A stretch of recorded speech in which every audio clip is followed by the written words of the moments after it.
Hello and welcome to this edition of Dr. Clark's 101.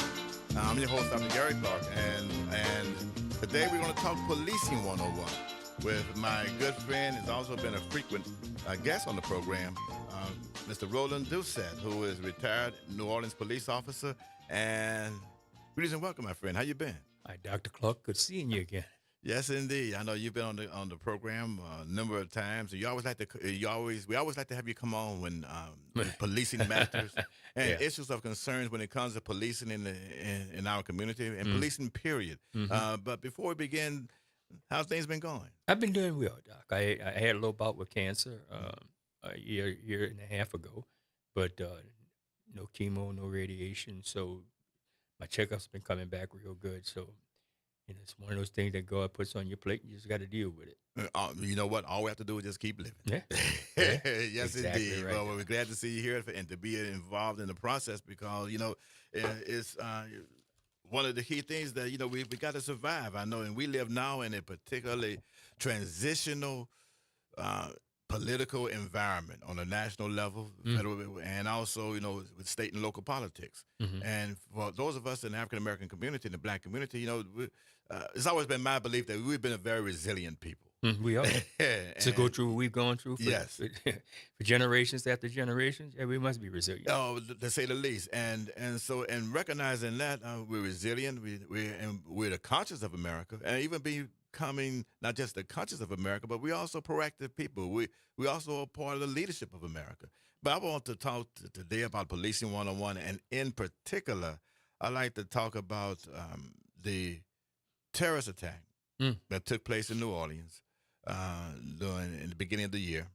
And because that's something I know that you come out of community of policing and you understand that environment, I just like to get your general perceptions of number one, the reaction to it, and the processes involved to date. Yes, sir. Well, I would honestly say, you, Doc, it's not surprising at all that we're where we are right now in terms of law enforcement because we continue to do the same thing for generations after generations in law enforcement, which is we got to just put the bad guys in jail.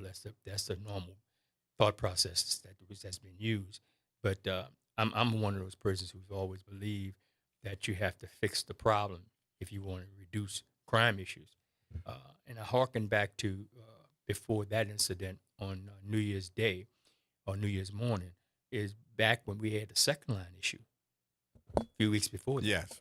And it bothers me greatly that that many people out there for that second line, and nobody trusted the police enough to come and tell them because somebody out there knew they had guys out there with guns. Somebody knew that. That Yeah. many people, somebody knew it.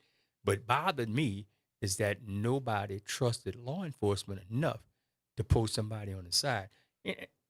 There's about, I think, maybe 16, 17 years ago, I was at Claiborne and Orleans Avenue for Mardi Gras Day.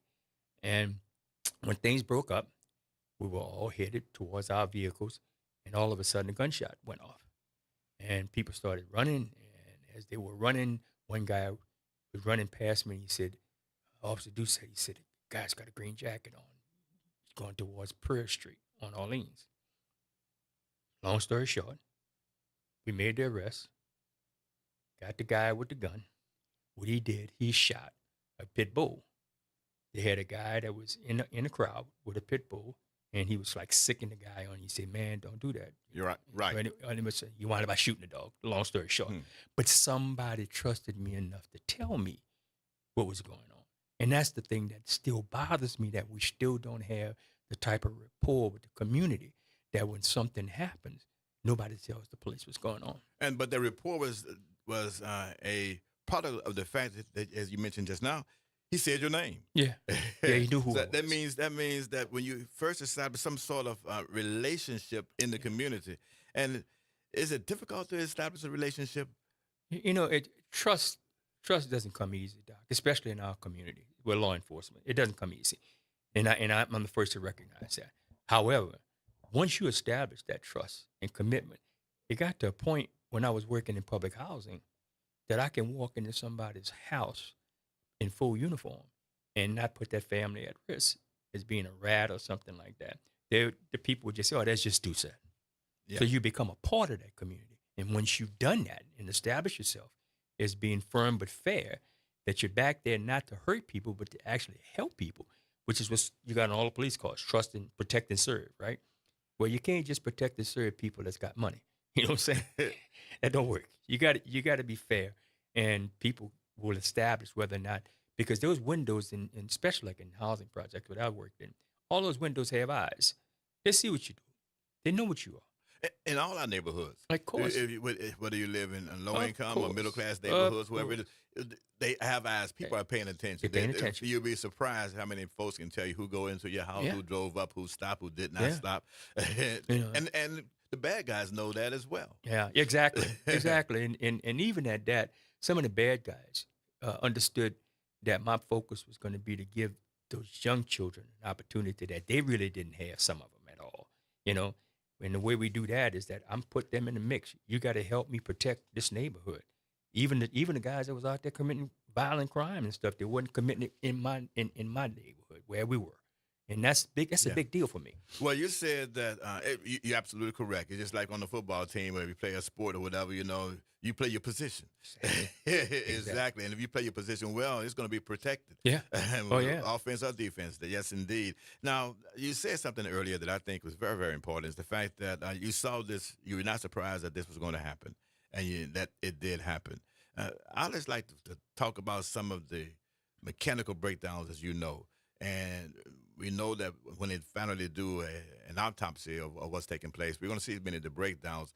But I would like to know, from your perspective, eh, not only what were the breakdowns, but could this be avoided? Could this have been avoided?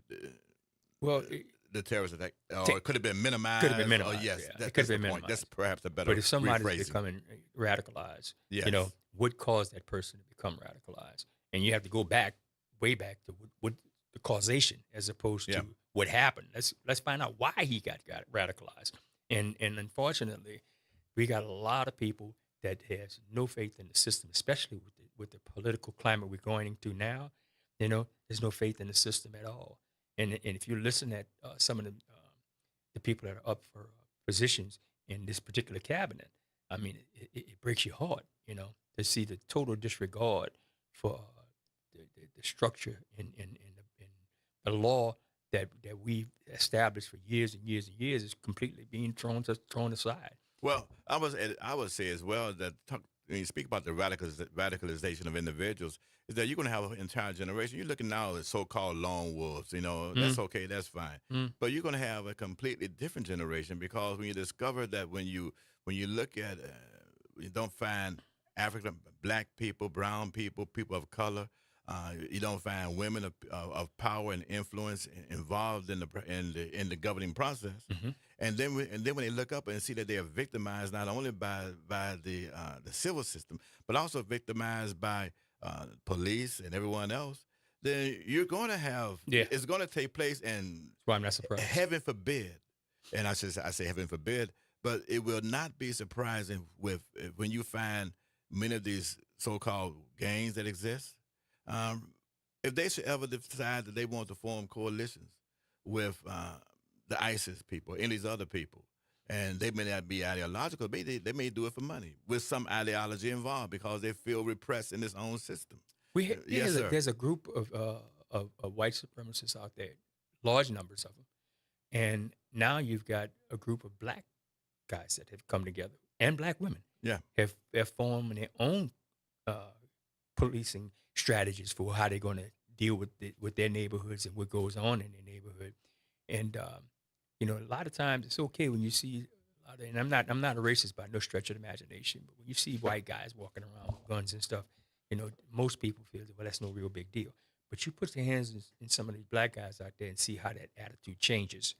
They don't want us with weapons out there, and that's got to stop, man. We've got to get this to where we can fix the problem as opposed to dealing with the symptoms of it, and that's been going on way too long, Doc. Well, it's a byproduct of during the '60s we had the Black Panthers. Yep. And the Black Panthers they carried the guns openly. So as a Mm-hmm. result of that, in Mm-hmm. California, Reagan and that Yeah. crowd decided they wanted to suppress carry and open carry and all those sort of things. When blacks begin to carry weapons, then it begins a problem. Case in point, Yes, sir. Chicago, Blackstone Rangers. Yeah, the I mean, Blackstone Rangers. Oh, yeah, yes, and the Black Peace Stone yeah, Rangers. Yes. yeah. My point is this: is that at a certain point, and we've had to recognize that I happen to believe that I'm a firm supporter of the Second Amendment. Mm-hmm. Yeah, I think it's almost a tragedy, a travesty to be black in America and not have a weapon. Yeah. And so you knowing the history of the black experience Mm-hmm. in America, and so you've got to do what you have to do. I made sure that my daughter learn how to shoot, Mm-hmm.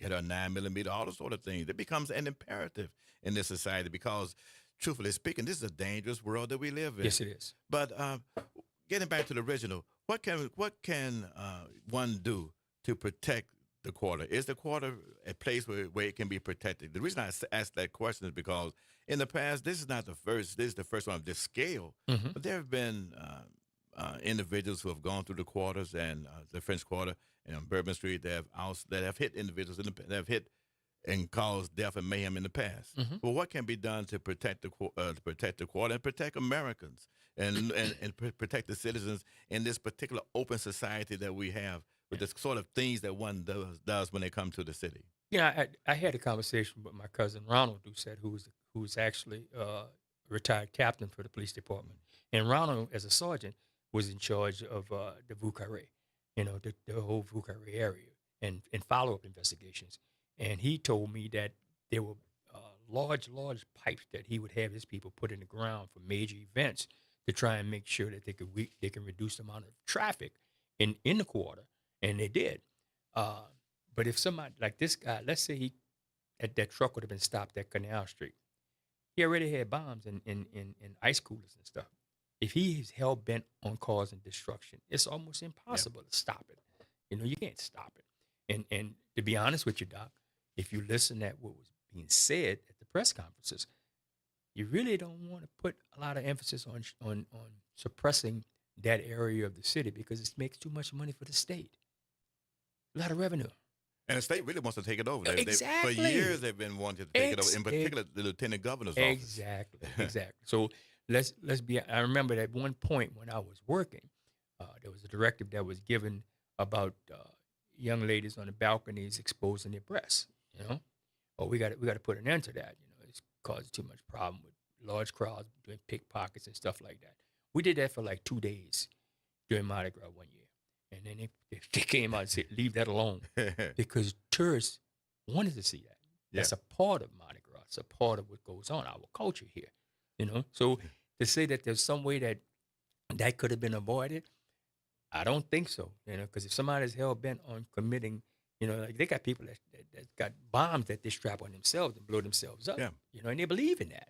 And how you gonna stop that ideology? That's people believe that if I kill myself and kill a whole bunch of people, I'm going to heaven and have 72 virgins. Some people believe in that. Yeah. So how you stop that? Well, is there a way that you can make the community feel safe? Yeah.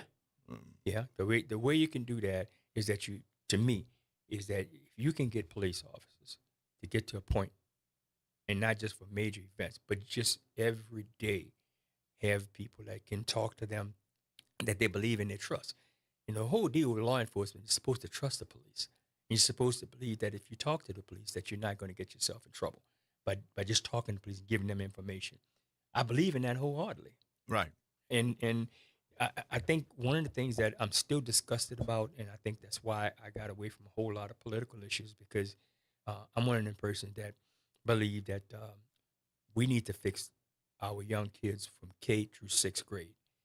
I mean, absolutely make sure they're leaving the 6th grade reading, writing, and performing at the 6th grade level. And if you do that, there's ways that can be done, which it's not easy, but there's ways that it can be done because we did it. Dr. Kegler, who's the principal at Phyllis Weekly at the time, she and I put together a program called Grades Make the Difference. And we tied that into the parents of those children. And we rewarded these kids for academic achievements. Now, we didn't give them any financial stipend until report card time. And when we did that, the parent had to be in attendance. Whoever the guardian of that child had to be in attendance. If that parent or guardian was not in attendance, then we would give the money to the principal. The parent or the guardian had to come to school to get that money for the child. We saw a 21% increase in the GPA of fourth graders. Doc. And I'm not surprised at that. Yeah, That's it works. the way it does work. It works. Parents realize that. I remember when I was young, they used to give you $10 for an A and that sort of thing. Yeah. And I know when my son when he played ball here in the park, Pontchartrain Park, and that sort of thing, football in those days. I mean, I say, look, if you score a touchdown, I give you $100. You know, a little incentive, and $50 for an interception, that kind of thing. But to tie into what you're but incentives work. It not only does it work, Doc, it breaks that cycle that we're in. We've been in for God knows how long. You know, I remember if you read some books back around slavery time, Yes, you used to get beaten if you were caught with a book. Because if I keep you uneducated, I can control you. You know, and I'm one of those persons who believe if you want to reduce crime, you have to reduce the problem, not the symptoms. People say, "Oh, drugs are the problem." No, drugs is not the problem. Drugs are the symptoms of the problem. As someone I've been knowing you for years, you don't have a drug problem in your household. I don't have one in mine. You know, so the bottom line is if you get on the front end of it and not exclude the people who are responsible for these children, you understand? Children don't pick their parents. You know, they have no clue who their parents are going to be when they come into this world. You know what I'm saying? Yeah. So if you have the unfortunate situation where you're born to somebody who shouldn't be raising a puppy, let alone a human being, you know, you're going to get the byproduct of that. Yeah, conflict resolution. I really believe conflict resolution should be taught in kindergarten. Should. You know, It should. so you can learn early how to come into agreement, and so you don't end everything in a manner in which you should. And so you're right. What you're talking about is absolutely fantastic, but we've gotten away from that, and it's so much so that you almost want to. They want to make you feel as though ostracized. You make it sound like, oh, fogey, oh, this is what we need to do. No, it's not what we need. It's a Tell you necessity. what works. Yes, sir. It works, Doc. And even to go one step further, during my time in Iberville development, I started a martial arts program in there. And the first thing the parent had to do when they wanted to sign their child up, they had to sign a contract with me. Whereas, first thing I demanded, I wanted to copy that kid's report card every semester. When that child went from one color belt to the next color belt, you or somebody that's responsible need to be in attendance for that child. Because you know, when your child is learning something and accomplishing something, they want to know that the people that care for them are sitting and recognizing what they're doing. That's right. And then the last but not least, I told them, look, Calvary ain't coming. Nobody's giving us no money. We got to raise the money. And I'm telling you, we took 3 busloads of parents out of the Iberville development because they said, well, we want to go to Mississippi and gamble. So, okay, I hired 3 buses. I made $1,500, you understand? Taking people to Mississippi to gamble. You know, Hugo Kahn, guy was the president of Krause. I went to him and asked him, can I use the facility right at Iberville in Basin? It was underneath you know what I'm talking about? It's like a big parking lot. And he let me use the facility they said, well, let's do a crawfish burrow. We did a crawfish burrow one Saturday afternoon. We made $600 on that. I mean, the end result is all the money we raised went towards taking these kids on field trips. Now, I'm a firm believer that, you know, you need to help poor kids as much as you can. But I don't like the fact that we give kids like bicycles and stuff to Christmas time and toys, giveaways. I understand all that. But what are you getting back in return for what you're giving? You know, if I give a kid a bike, I want something in return. Not monetarily, but I want to know, you're in school? What your grades look like? You know, and if you tell me, well, I ain't doing good in school, then you can get this bike. And you get the bike. I mean, you know what I'm saying? Yes. And if you put the law down, believe it or not, it's like anything else. If you put that bar and say at this level, kids are going to cross over it. If you put it at this level, they're going to cross over it. If you put it at this level, they're going to cross over it. You got to set the standards on what you expect from them. And when you set that standard, they will do it. And kids like structure. Of course they do. And it's needed, and they like it. And so when you do that kind of policing, what becomes important is that you have the kind of police chief. Yeah. That's knowing, that's knowledgeable, and the police chief and the mayor that works with you. And what sort of police chief do we need to be involved in this sort of activity? I think we need a police chief that's going to look at. I say, superintendent, yes. Oh yeah, or police chief, superintendent, whatever you want to call them. whatever we got. We have this thing, Doc. We believe if we want the best and the brightest, we got to go outside the state of Louisiana. If we want the best person to run our schools, we got to go outside the state of Louisiana. My position has always been, if you're saying the best and the brightest for these positions are coming from somewhere else, let's change the charter. Let's go outside the state of Louisiana, get the best and brightest for our politicians. If that's the standard, then Exactly. let's go to anywhere else but here. Doc, Yes. the only good thing about getting old, and I'm old now, is that you know that filter kind of like goes away, and I don't have a problem saying what I think. I'm not a person that believes in just trying to be confrontational. But if you ask me my opinion about something, I'm going to tell you how I feel, and I'm not worried about whose feelings get hurt. And I'm telling you right Well, if that's now, the case, you must have been old all your life. Because every time I've known you to have a filter. well, the problem like is that. if Yes, you got a sir. family to raise, you got to be Yeah, cautious because yeah. if you're on the police department, especially, there's certain things you can't say without being getting in trouble. But now I'm out. I'm no longer working for the department or no place else. I'm working for my wife and my daughter. So the bottom line is, any people that you lock yourself behind closed doors, they got to deal with you because that's the way it is. But the fact of the matter is, I've tried several years ago to talk to the chiefs and have a meeting with them to give them my benefit of what I thought they could do to make the city better, make the department stronger, and never could they get an audience. And I don't hold them responsible for it because I do realize that the department is very politicized and has always been. And one of the things that they don't want you to do is to go over what their objective is, and their normally objectives is what the powers that be with money. They believe the only way you make a city safe is if you put a lot of people in incarceration. They really believe that. I Yeah. could tell you an incident at one point. Because it's easy to do. Exactly. Yeah. And then plus The low hanging fruit. low hanging Yes. fruit. Number one. Number two, when they started to politicize penitentiaries, somebody's got to fill them jails up. Right. So guess what they're going to fill them up with? And I always have an issue with us not moving up to the next level. Again, I'm not a racist. I don't have any racist bone in my body. But if you look at the Vietnamese people when they came to New Orleans, they're all doing exceptionally well. Most of them.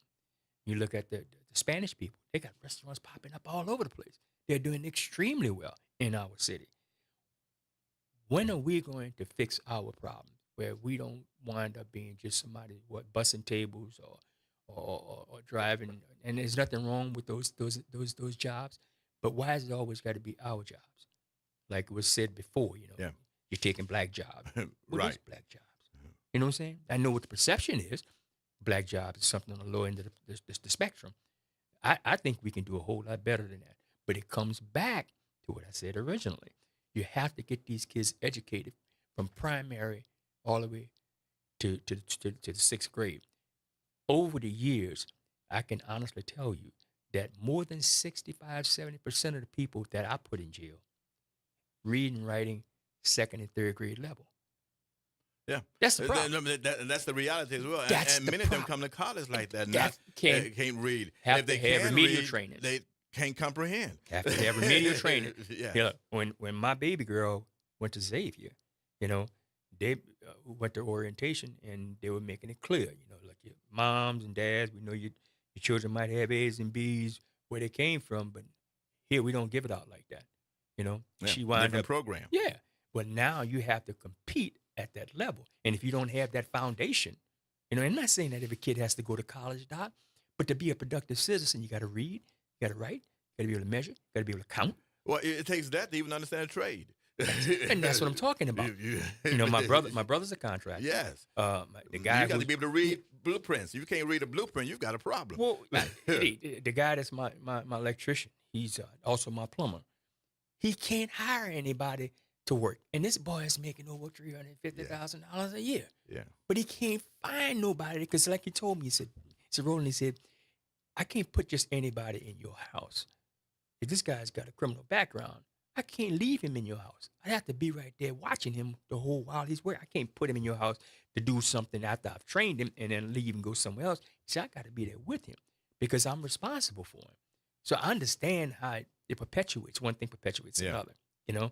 But now we got to do better. And before we exit, we have about a minute and a half left. Mm. If you just can give me your thoughts of where we headed in America Mm. and policing in our communities. But before you see we headed under the new regime, Oh, because we have with the president, governor, and the mayor transitioning out. I Yes, was sir. listening to what was being said on the news the other day, and it's scary because I think we're still doing the same policing style that we've been doing for years and years and years. And they say it's different, but it's not different, you know. And until we get somebody that truly understand how to structure law crime crime reduction, and there's a difference between policing and crime reduction.